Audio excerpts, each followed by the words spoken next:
Hello, my friends. This is Daryl Andrews, Coach D, and I'm excited to do a quick series here. I should say quick, but over the next few weeks, where we're going to be every other day popping up something relating to what we call Workforce Development Month. A lot of you don't know this is Workforce Development Month.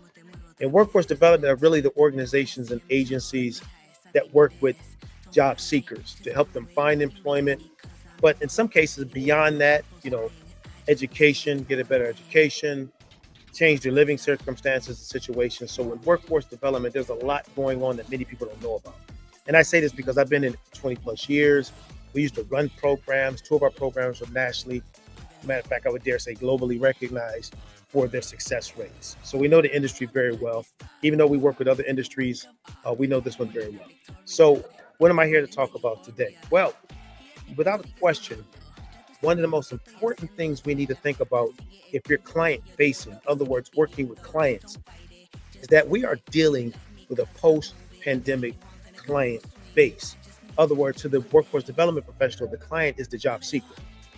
And so if you're working with clients, you got to understand something.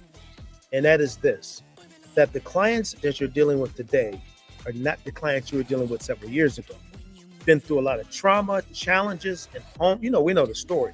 So one of the greatest skill sets you need to possess working with this generation is motivational interviewing skills. In particular, ORS, open-ended questions, affirmations, reflective listening, and summarizing. Now, let me say this. A lot of people have been through the trainings. We offer the trainings.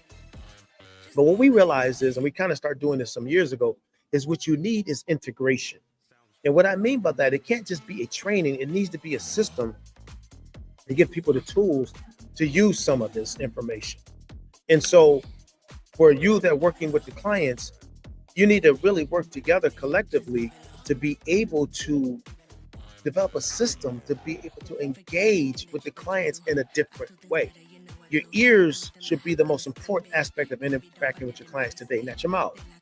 You need to be hearing what they're saying, listening to their challenges, and helping to direct them down a path that's going to take them to meaningful employment. So I'm going to end this. I want these to be less than 3 minutes and let you say, motivational interviewing is really important to think about in workforce development.